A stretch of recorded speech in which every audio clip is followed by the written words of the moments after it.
it's an early morning session for me today. So it's, Yeah, last session for the morning. So last session for the morning. Yes, I'm between everyone and lunch, unfortunately. yeah. So we'll see what we can do. While I'm from Australia, I do work for Datacom, which is a New Zealand company, which of course means I can say kia ora koutou. Hello, everybody. Most Australians can say kia ora, so I'm saying a little bit more. And yeah, I'm going to talk today about giving demonstrations if your life depended on it. This will be using my experiences over the last 25 years of giving prezos. Also from my MBA, I did an MBA where we talked about professional presentations. I did that quite long ago now, but yeah, some of the learnings from that will be coming in. And to let you all know, I will be manipulating you mercilessly throughout this presentation using the techniques I'll be describing, and I'll call it out as I go. Now, hopefully you can see my presentation okay.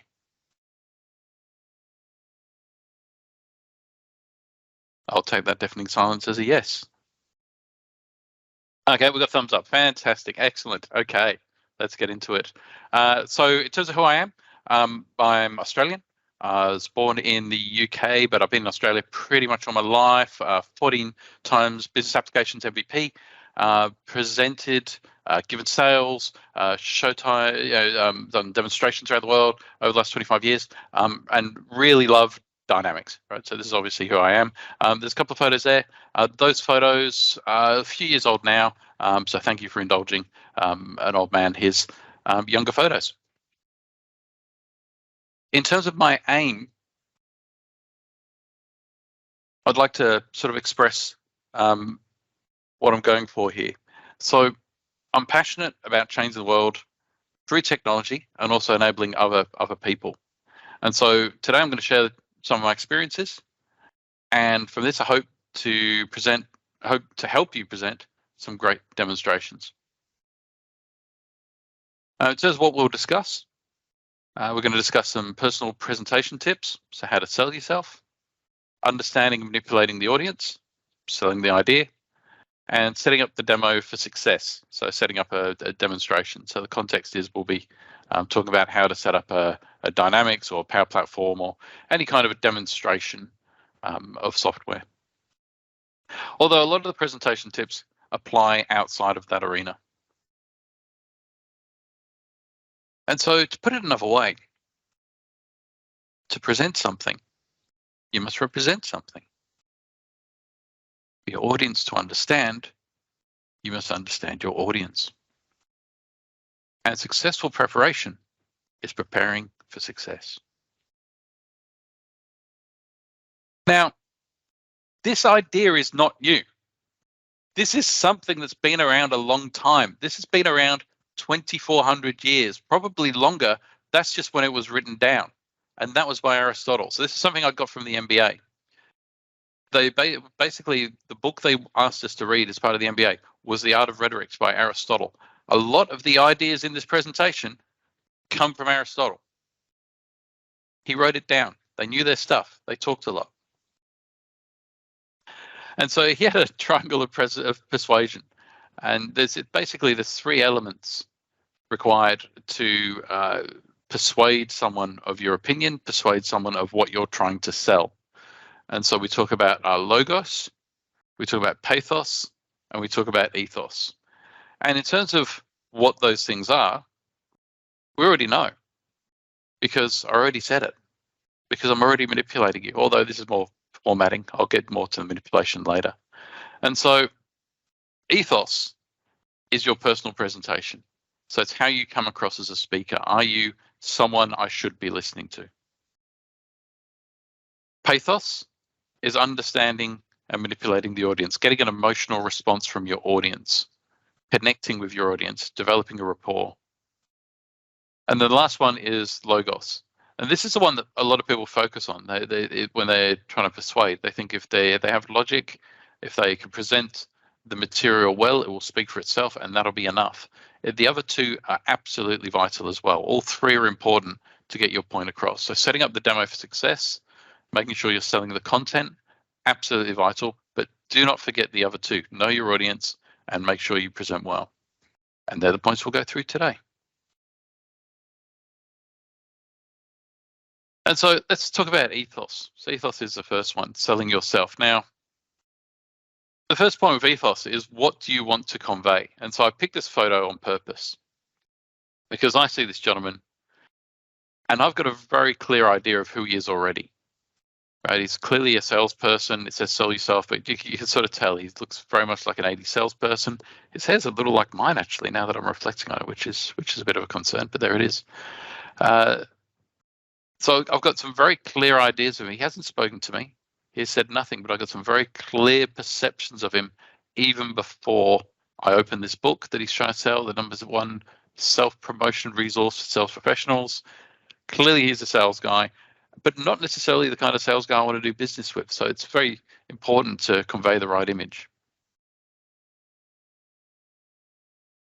Probably the first point I'd like to make is be authentic. If you don't know who the lady on the right is, that's Celeste Barber. Celeste Barber's got an Instagram where she does various things these days, but where she got her core following was imitating sort of the inauthenticity of modeling and modeling videos, music videos, and things like this, and putting it in the context of the everyday. And so I use this example to highlight that it's important to be authentic. What people see, what people get is what you see is what you get. It should be the sort of the mantra of people. People can spot a fake a mile away. So try and always be authentic to yourself and to the material that you're presenting. Dress neutrally. Now, this is another Insta example. Now, she's still around. She's 95. This is Batty Winkle, and her mantra is stealing your man since 1928. She's 95 years old. Instagram success. The reason I picked her is because she does not dress neutrally. She is the counter example here. So Batty Winkle wears these very bright clothes. She's basically a campaigner for ageism. But in terms of presentations, it's probably not the best place to make political messages. So you don't want to be wearing your T-shirts with political affiliations, making statements about contemporary events that may be controversial, these kinds of things. You want to be dressing neutrally. You want the statements to be made to be about the material you're presenting, not necessarily about your personal opinions or about the clothes you're wearing. Now, the other aspect is dress neutrally, but dress to success. You want to be perceived as someone who's successful. You want to be perceived as someone who knows what they're talking about. And to give an example of this, literally, well, I could have presented this in my pajamas, but literally, I've got my T-shirt on, right? So I've got my T-shirt on, but I've thrown a shirt on literally just over the top of my very scrappy pants and a T-shirt to try and convey some level of professionalism. I think we all do this. So those of us that are used to Teams presentations and demos, this is something we occasionally do if we're presenting in front of a client, is we'll throw a shirt on top and it does the job. The only time it's come unstuck for me is I forgot to do the collars up and I had the window open when I was presenting and literally a bee flew in and I had to stand up and basically the facade got revealed. There I was in my shorts, my shirts was undone, but as long as a bee doesn't fly into your room and start attacking you, then you should be fine. But certainly dress to success. Now the caveat to this, and this is literally from memory from the Dress to Success book, is you've still got to be accessible to your audience. So if you dress to the point where they see you as a suit, where they perceive you as the other, you won't necessarily make that connection. So that's something to be careful of. You want to dress well, but dress well relative to your audience. You don't want to isolate yourself from them. And be confident. The best thing you can do before doing a presentation is get a mirror, and you can do a number of things. So you can smile in front of the mirror. You can say yourself affirmations. You can do Superman pose. You can do. Yeah, it's hard to. When I first did this presentation, it was in Amsterdam, which is where those two photos came from. And so I was on stage, literally did things like a striptease for the Dress to Success. Did the poses on stage. It's harder on Teams, but yeah, it's this idea that you You do sort of confidence poses in front of the mirror for the presentation. It has a psychological effect on you. It helps you get the information across. It helps exude confidence. It makes you sound like you're confident. So definitely worth doing. If you're unsure about techniques to appear interesting, to appear charismatic, what to say in certain situations, there's a fantastic channel on YouTube called Charisma on Demand. And what they do is they'll take a topic, so how to appear confident, and then they will show examples of various celebrities demonstrating these techniques, or not demonstrating techniques and spectacularly failing. So they've got a great one between Brie Larson and the chap that plays Thor, whose name temporarily escapes me, and just showing the contrast in how they appear in interviews. So Brie Larson was Captain Marvel, and so just by showing that contrast, it shows how one shows confidence and shows humility, and the other one less so. And from that, there's a whole perception that results from it. So a great channel, certainly worth a look at. Charisma on Demand, some great examples and some great psychological tricks you can do to get your point across. If possible, be relaxed. And I picked Don Draper here. Don Draper, this is Mad Men's quite old now, but Don Draper's this sales guy from the '60s, just dripping with confidence throughout the show, and he's got a great pose here, right? This is from the opening intro, but he's relaxed. He's sitting back. He's got his arm just rested on a chair. He's just a relaxed guy, but he conveys confidence. He's not leaning in. He's not doing this kind of business, right? He's leaning into the camera, right? You can do that if you want that effect, but he's leaning back and he's making his point across. He's keeping himself composed, and it works. It really works in terms of demonstrating confidence. And I won't name names, but a certain boss of mine, way back when, really took this to heart. He always wanted to be relaxed for big sales presentations. He would literally take a Valium before the presentation, just to relax him, so he was calm. And that's what he did. He took prescription medications. Now, I don't necessarily endorse that. I don't say you should pop a Valium before your demonstrations, but it emphasizes that, certainly in the case of this gentleman, I'll give away that it was a gentleman, he felt that being relaxed was vitally important for those key sales meetings, to the point where he'd medicate to achieve it. Use eye contact. I'm looking into the camera now. Hopefully you think that I'm looking at you. Of course, I can't see you. I'm just looking at a camera. But eye contact's important.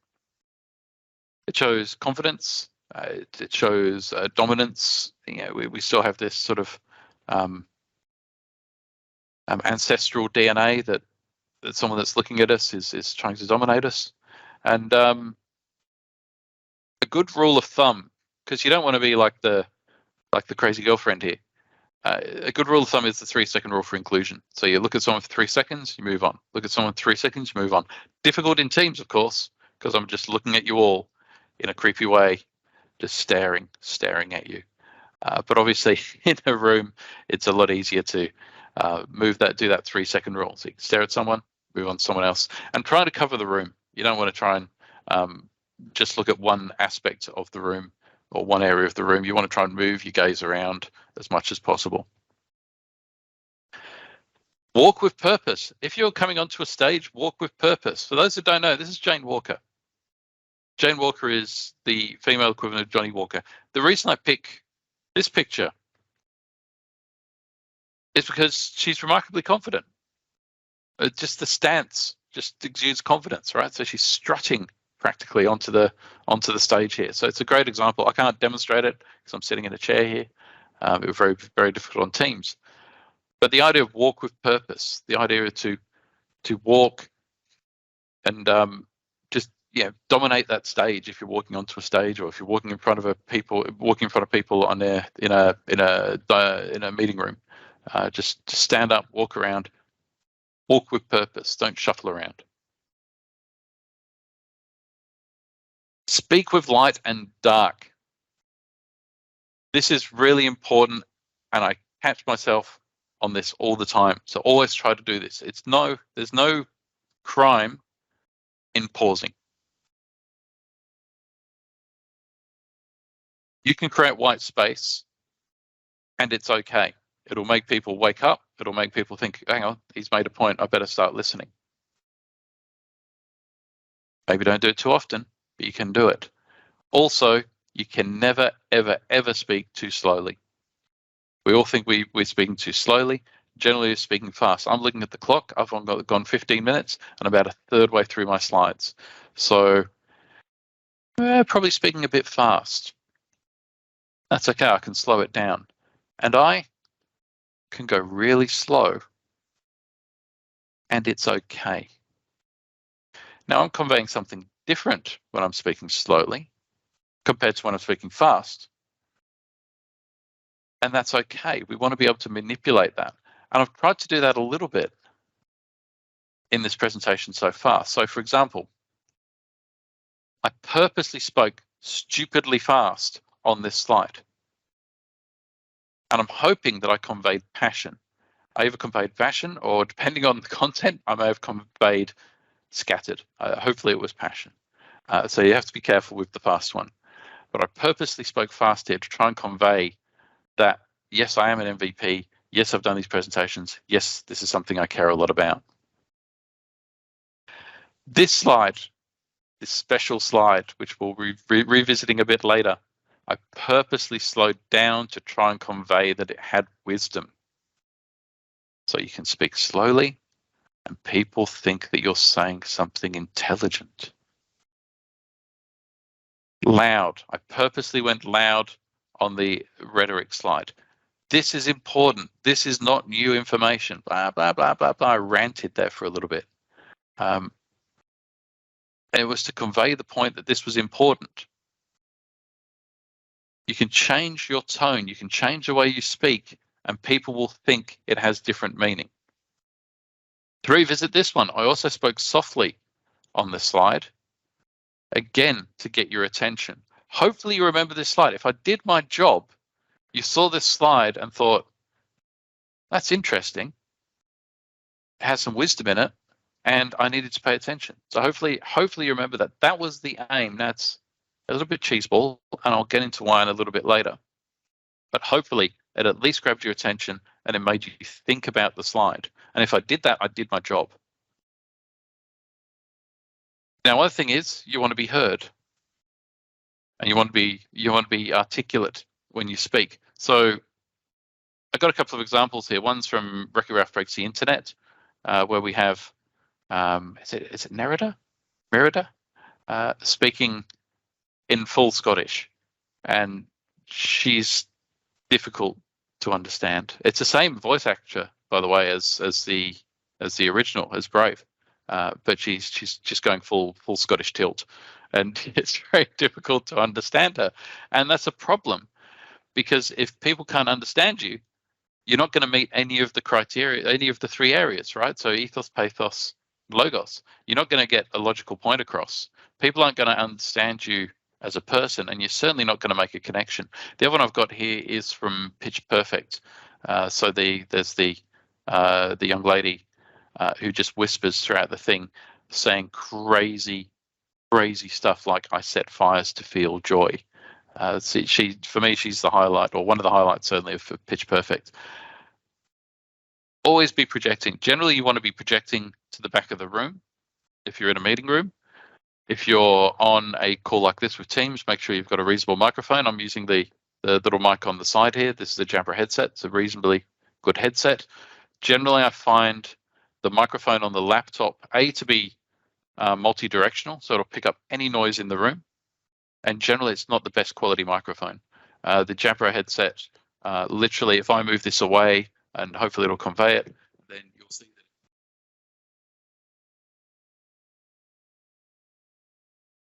And now you can hear me again. They're very good headsets. They block out a lot of the sound, so people will be literally washing the dishes, and you can't hear the noise of the people washing the dishes while they're using these headsets. So very good headsets. I'm not paid a thing by them. So try and project, try and speak. If you're in the room, project your diaphragm, aim for the back of the room. If in doubt, though, wear a microphone. There's no shame in wearing a microphone. If it means you're going to get your point across, if it means you can connect with your audience, it's the way to go.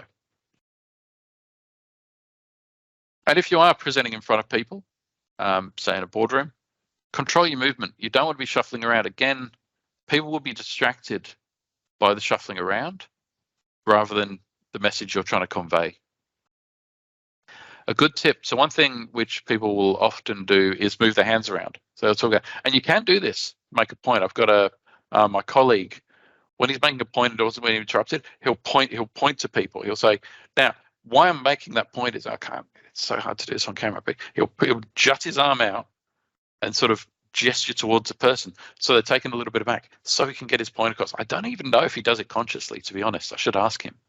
But he does that. So you can use your arms with purpose, but make sure they are with purpose. If you're constantly just shuffling around, if you're moving your arms around, if you're walking, pacing the stage like we've got Smithers here, it's going to be distracting. One handy tip, and I don't have much available, you can do it with your phone, I guess. If you're worried about your hands moving around, try and anchor them by holding something. So often the clicker for the presentation is a good thing to hold on to. So you can hold onto the clicker, and that will sort of anchor your hands.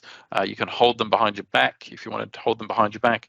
But if you just grip onto something, that can often stop the mad gesticulation and getting in the way. I know I've done some through this presentation because I've heard myself do it. Try to minimize the ums and ahs. Often it's because you're speaking too fast and your brain's trying to catch up with your mouth. If you believe you never do any ums and ahs, listen back to yourself sometime. I find it really hard to do. I probably will listen to this presentation after the fact. It's really hard to do because you just hear all the mistakes. You hear yourself. Firstly, you sound weird because you don't have the bone conduction when you're hearing it through a speaker. So you sound different to how you sound in your head. But you'll hear all the ums and ahs. You'll hear what you know as mistakes. The audience don't always pick things up as mistakes that you do, but they will hear the ums and ahs. If you can cut them out, conveys the confidence, credibility. Also, there's some great tools now with PowerPoint and Teams. So you can do your practice presentation and it will pick up the ums and ahs. It'll pick up if you're speaking fast, and it can give some great feedback and give you coaching on your presentation. So it's good to do. I purposely stopped myself saying ums and ahs on that one slide. I guarantee you I'll be saying more as we go on, and thank you for your indulgence regarding them. Breathing. Again, this is one that I know I'm guilty of, especially online. So when I'm doing a presentation like this, sometimes, and it hasn't happened today, but sometimes I'll just find myself short of breath. I'll just find myself being really short of breath while presenting. It's because I'm speaking too fast. It's because I'm not giving myself time to breathe. So there's no crime in speaking slower. You can always speak slower. You can never speak too slowly, I promise you, and it'll give you a chance to breathe. So it's always remember to breathe. Otherwise, again, you can become raspy. You run out of breath, so you can't talk as well. You can't make the emphases that you want to make because you're short of breath. You'll sound raspy. Your words will be clipped. You'll be harder to understand. So always try to remember to breathe, and you'll catch yourself just feeling short of breath. If you're catching a short of breath, just know that as a guide to you to say, you know what, I just need to make this half speed.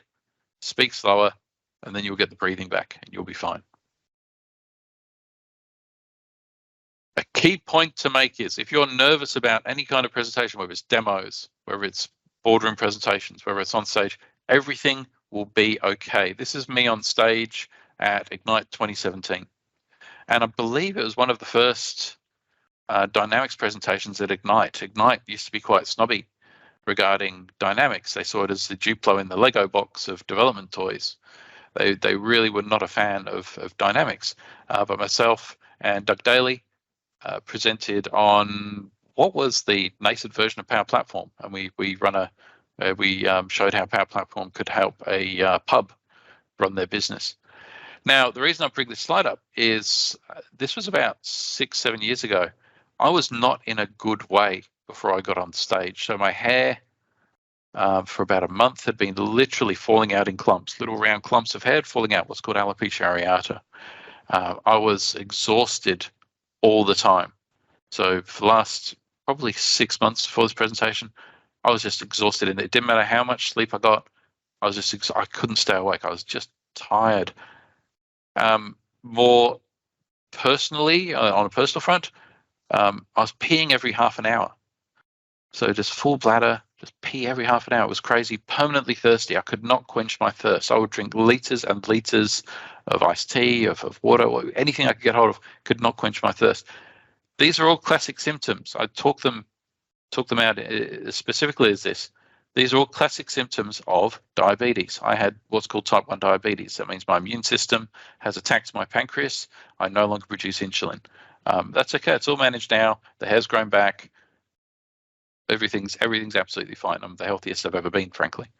The reason I mention it is if you're peeing every half hour and you've got to get on stage and present for an hour, that can make for a messy stage. Thankfully, I got through the presentation. I survived it. You can see that I'm thirsty, right? As a prop, I'm using a drink because I knew my throat would get so thirsty because I was in a poor way. So I even used the drink as a prop. So the reason I bring this up, A, to educate you a little bit about diabetes because it's something that I'm passionate about, but B, everything will be okay, right? If I can get through this, then you can get through that. If you don't want to contract a chronic disease, then another option is to jump out of a plane. So this is something else I've done. There's me jumping out of a plane. Trust me, after you've jumped out of a plane, everything is relative. You go, wow, is it as bad as jumping out of a plane? No, I actually enjoyed jumping out of the plane, but it just gives you a much stronger sense of perspective. I highly recommend jumping out of a plane to anyone. The risks of any injury are less than being struck by lightning. You're going to be fine. It's fantastic. Do it. It will give you a sense of perspective that pretty much anything you do in your life can be achieved. Highly recommended. So that's the ethos. There's some tips for how to present yourself so that you convey who you are and that you're a person that should be listened to. Let's sell the idea, pathos. And so, as I mentioned before, the idea of pathos is to stir emotion. We want to make people emotional about our journey. Hopefully I got you a bit emotional in the last couple of slides. And we want to develop rapport as well. Never apologize. I purposely, when you get to your presentation, never start with an apology. And we sometimes do this, right? We sometimes go, oh, I'm sorry, it's been a bit of a rush. I didn't get quite a chance to prepare the slides as well as I should. No one will notice. No one will know if you prepared those slides well, or if you do it spectacularly poorly, and yes, they'll know, obviously. But if there's a few little wrinkles, you as the presenter know those wrinkles. No one else is going to notice those wrinkles. Don't apologize up front because of a few wrinkles. And I purposely didn't apologize with those photos. I kind of touched on it to give an example of what you can do. If you feel awkward about something, I actually don't feel awkward about these photos. You can, there you go, there's me now. There's those photos. It's close. It's, pre-COVID, but it's close. But I mentioned those photos purely as an act of giving an example. I did not apologize. I said, thank you for indulging the photos of an old man, or I said something like this, right? To give an idea of what you can send. Instead of apologizing, thank you. If you arrive late, obviously there's some courtesy that's involved there. There's some etiquette, right? Because you don't want to be late. It's disrespectful. So thank you for waiting. Right? You don't necessarily want to apologize. It puts you on a back foot. You don't want to be an ass about it. But you don't necessarily have to apologize. You can thank them. You can demonstrate your appreciation for their indulgence without apologizing. Obviously in life, yes, apologize. But in terms of starting a presentation, it's a poor way to start it. But it doesn't set you up for success. It doesn't help you sell the idea. At the other end, we've got the thank you. So there's a couple of schools of thought on the thank you. Some people say you shouldn't thank you because it puts you in a position of submission. I disagree. I like to thank at the end of my thank you for your attention. Thank you for your time. People, if it's at a conference, absolutely, right? So at a conference, people, and so a summit like this, all of you today have taken this hour, or so far half an hour of your day when you could be doing lots of other stuff, to listen to me talk about these things. I think that deserves a thank you at the end. I will thank you at the end. I don't see that as a submission. For me, it's a show of respect. Thank you for listening. I genuinely hope you got something out of it. Right? You'll get one of those at the end. Know your audience. This is key, and the reason I've got, so for those in New Zealand who don't know who this gentleman is, this is our former Prime Minister John Howard. Got rid of the guns, and I did a presentation for a grant application system many years ago when the Honourable John Howard was Prime Minister, and it was to a government department, and I had this grant system that I'd cobbled up in Dynamics, and as part of the demonstration, the person that's getting the grant needs to go through a police check. And me being the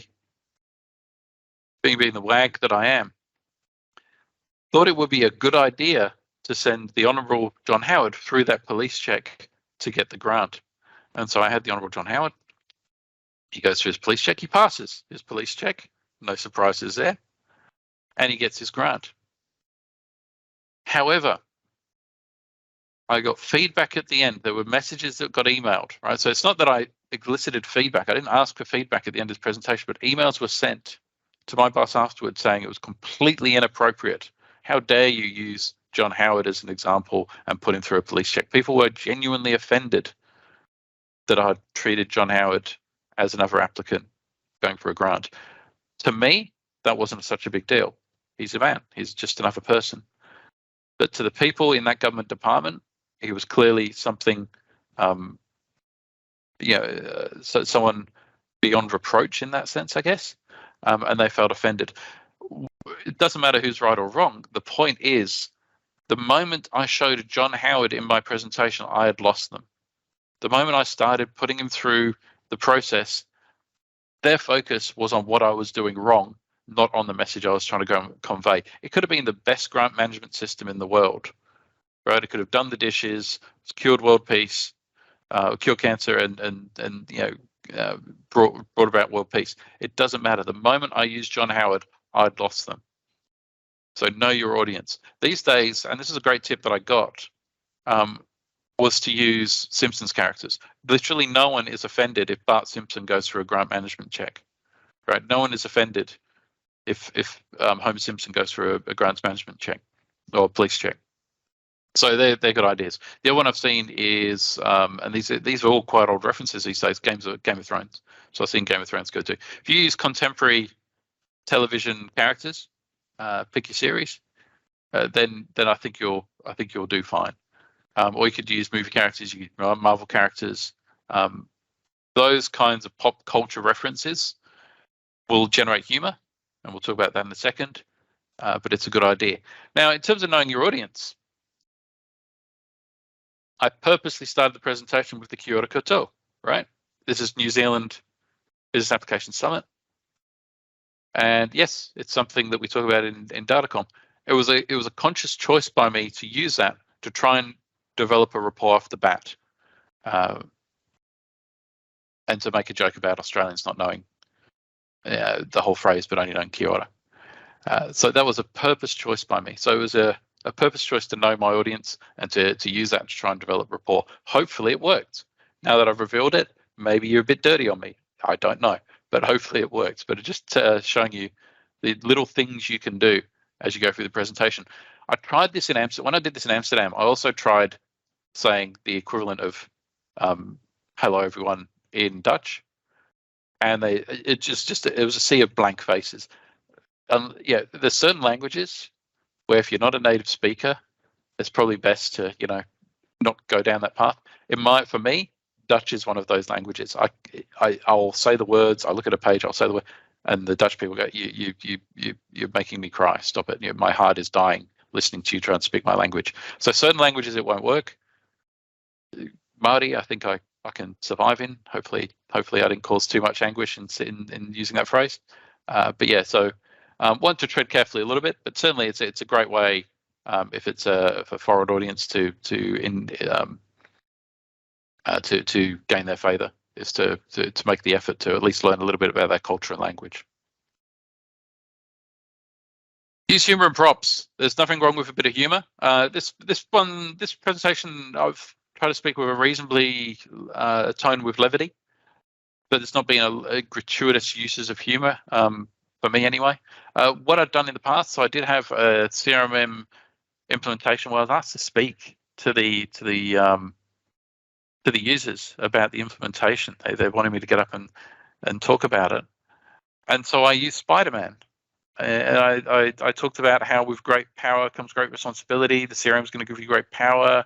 Use it well. Use it to serve your customers well. And I crafted this whole sort of intro to the system around a Marvel superhero. So you can use humor well. The props I mentioned before. I did the striptease with the shirt to show the difference between dressing accessibly and inaccessibly. So you can use, and that's effectively a prop, right? So you can certainly use props. You can use humor to get your point across. People will remember crazy acts like that. Use claptraps. What's a claptrap? How are we doing for time? 10:06. We're absolutely fine. Excellent. Claptraps are psychological tricks to stir emotions in your audience. If you know about this, if you know, you know. If you don't know, this stuff works. It's crazy. We're coded to respond to specific things. One of the things we respond to is a list of 3. I go Aussie, Aussie, Aussie, probably not in this audience as much, but if I go Aussie, Aussie, Aussie here in Australia, there's at least 2 or 3 people in the audience, no matter whether it's boardroom, anywhere, they'll go oi, oi, oi, right? That's what we do. It's a list of 3. If I went Aussie, Aussie, Aussie, Aussie, it sounds weird. Aussie, Aussie, it sounds weird. Aussie, Aussie, Aussie, it's about right.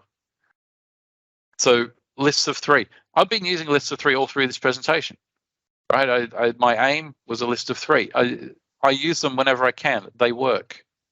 People like to see lists of 3. Anything more, anything, you can get away with less, but it just looks nice. It's beginning, middle, and end. It looks nice. It works. Another one is contrasting pairs. Best of times of worst of times. Great contrasting pair. Tale of Two Cities. Ask not what your country can do for you. Ask what you can do for your country. Contrasting pair. Right? Word reversal. Again, you've seen this somewhere else. When I was speaking softly and slowly, I was also using this claptrap. Right? I'm just reversing the text. There's no wisdom here. It's nonsense. It sounds fun and it makes you think. And because I was speaking slowly and softly, you go, yeah, maybe. Or you might have gone, this is a bit cheesy, right? You have to be careful with these. But I'm just reversing the words. To present something, you must represent something. Oh, come on. It's just words. But it can work. It can work. If you do it right, if you do it subtly, if you're not quite as overt as this, it can work really well. And what they're saying is not untrue. Right? There is truth here, but it's just word reversal. It's a claptrap. We're designed to respond to it. Okay, selling the content. So this is probably, so I've done the first 2, right? This is the bit which you probably thought you were coming to hear about, which is how do you set up your demos. So you're going to get that. It's all good. Because this will be selling the content specifically for demos. Excuse me, as opposed to doing presentation for another context. So the first thing I would suggest is memorize your start and finish. Often the thing people remember is the starts and finishes of your presentations. You'll say, this is what I'm going to show, blah, blah, right? You want to nail and make it impactful, as one of our bosses here at Datacom say. That start and that finish. And that'll stay with people. It also means that'll come across well. If you stutter a bit during the presentation, then people will forgive that more. You want a strong start, strong finish. It's a good way to go. I'm a big fan of writing a script for my demos. So I'll create the demo. So I'm demoing whatever it is, Dynamics 365 sales module. I will literally write a script. I've been paddling in the pool of the sales system for a little while, let's say a decade or 2. I know it reasonably well. It hasn't changed massively. Right, we've got the II fund stuff now, but hasn't, in terms of the lead, opportunity, closure, that stuff ain't changed. It's always been that way. I still write a script. Writing down exactly what I'm going to say. Now I can get away with a script. Even in the board, I was going to say you can get away more on Teams, but I'm disagreeing with myself while I speak. Even if you have your laptop there, you have the script next to you, and you're going through the script, that is okay. That works, right? You can demonstrate the system. You can have the script there, and you can tick through the items as you go, and it's no problem. The script keeps you focused, and it allows you to make the points you want to make. So the first thing you want in that script is the setup. And so with the setup, this is the URLs, the usernames, the passwords. If you're worried about putting passwords on a document, generally these are demos, right? So generally these are 90-day demos, that kind of thing, 30-day demos. So putting passwords, literally writing the passwords down, not the end of the world. But if you prefer to put a password hint, then you can put some kind of password hint. As long as you've got it written down there if for whatever reason your machine forgets, the cache of the passwords disappears because IT have done whatever IT do, have them written down so you can access them again when you need them. So have that set up at the start of your script. And then what I do is I have 2 columns in my script. I'll have an action column. This is the stuff I'm doing. Go over to an opportunity, click the new button. I'll literally write these steps down. I'm not a moron. I know how to create a new opportunity. I'll write the steps down.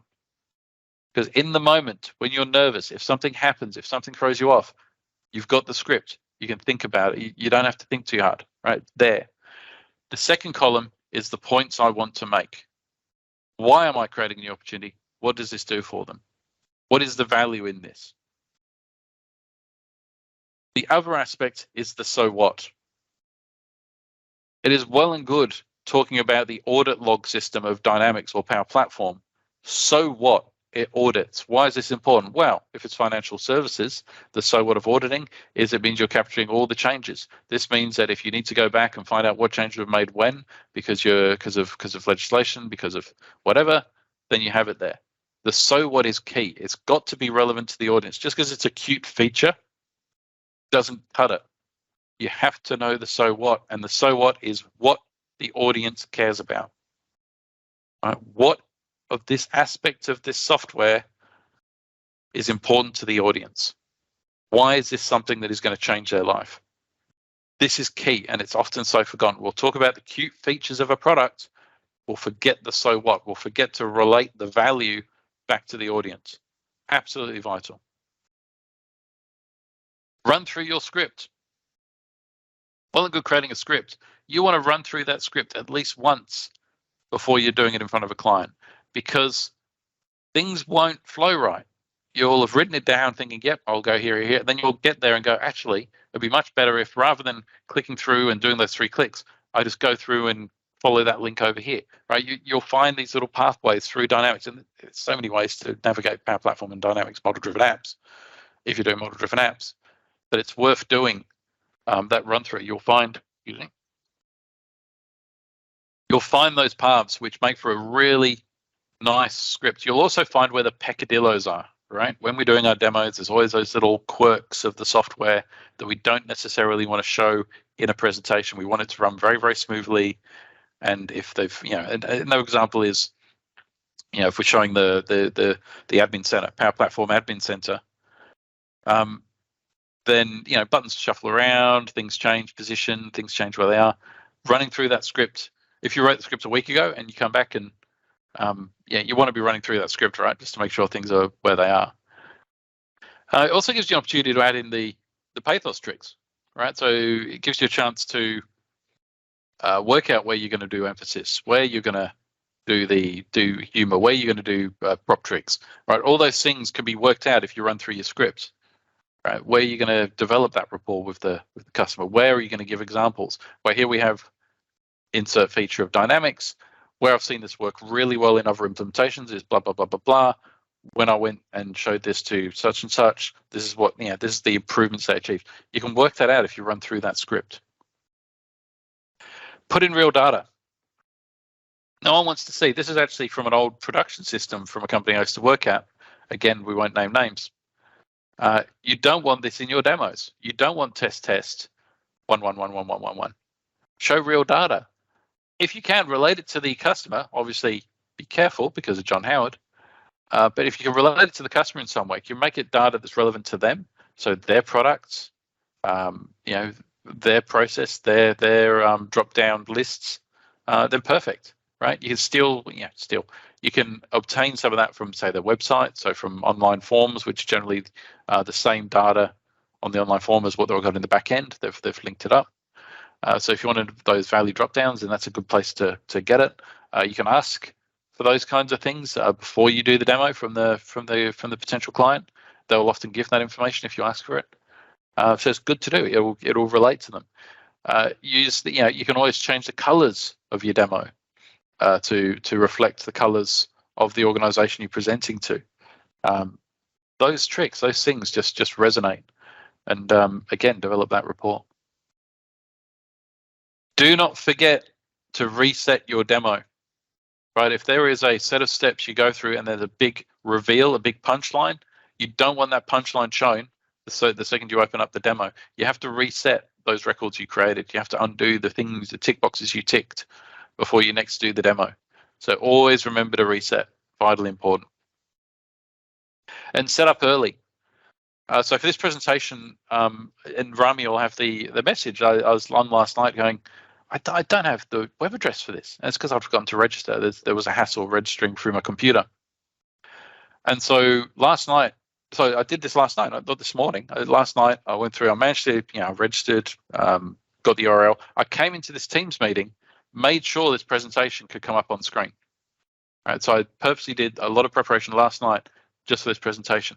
I've printed out, this is a bit of a backup, but I printed out a script if I need it, right? I'm actually in presentation mode, so I don't need it, so it's completely superfluous.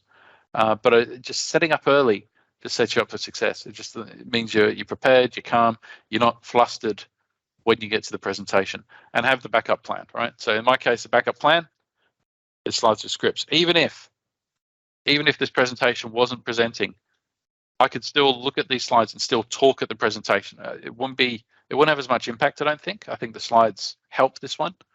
But it's always good to have a backup plan. The reason I've got this particular logo here, Apollo 13, is because they had a backup plan. So when the engineers designed, because they were going to go to the moon, Apollo 13, but half their engine blew up and that stopped them going there. But the engineers had arranged the orbit so that if they didn't fire to get into the moon's orbit, basically they'd slingshot around the moon and they'd come back to the Earth again. And that's exactly what happened, right? Because the engine had blown up, they couldn't go to the moon. So they literally just went around the back of the moon and they came back again. And that was the backup plan. So always have a backup plan, whether it's astronauts or whether it's a presentation of business applications. And give examples. So throughout this presentation, I've tried to give examples of where these tips and tricks have worked for me. Examples are great, right? Examples make it real. It's not just theoretical software. It's not just happy path. It's real examples of where things have made a difference. And it serves all four areas. It shows you're an expert. It shows, it allows you to develop a connection with the audience if the examples are relevant to that audience. And it also demonstrates the software can do what you want it to do or what they want it to do. So examples are great. So again, I was talked about me on stage peeing every half hour. So that was an example. Me jumping out of a plane is an example. I've tried to give lots of examples throughout this presentation. Talking about John Howard and using the application and putting him through a police check. So I've tried to use examples all the way through it to try and convey how not to do and how to do this stuff and what you can do to help. Make the demonstration legible. So you don't want it on too small a resolution. And our screens are getting bigger and bigger these days and higher resolutions. It's very easy to forget that we can't, when we're doing, especially inside Teams, it may be a bit small. So you want to be able to make sure it's legible, that the font's not too small, people can see what's on screen, you're showing what you want to see. Dynamics is very responsive. So even if you zoom it up, often it'll accommodate. It's actually pretty good these days for that. So something to be careful of. So, and if you're not sure, if you don't have if you haven't prepared that and had someone look at it in the Teams meeting beforehand, you can ask the audience. You can say, "Can you see this? Okay? Do you need me to make it bigger?" There's no harm in that. And don't go through too fast. It's not so much about talking fast. I've said before about talking slow. And we're close to time, which is good. So we'll finish up soon. It's about going too fast through the script, going too fast through the demo. You don't want to go too fast through that demo. You know the software. If I did a demonstration of, again, we'll pick the sales module, I'll be at risk of going, yep, here's a lead, we convert the lead, we've got an opportunity, then we've got steps and stages, boom, boom, boom, boom, boom, and we close the opportunity. But I've completely lost the audience. I've totally lost the audience. Do not go too fast. Explain what you're doing. Right? You can even, if you need to slow yourself down, you can use the explanation sandwich. Right? What I'm about to show you is how to convert a lead. You demonstrate the lead. Then afterwards, because it's a sandwich, you say, there you go. That's how we demonstrate a lead. Any questions? Right. Let's move on to how we process an opportunity. So now I'm going to show you how to process an opportunity. It goes through various stages. Let me show you how it works. Boom, boom, boom, boom, boom, boom.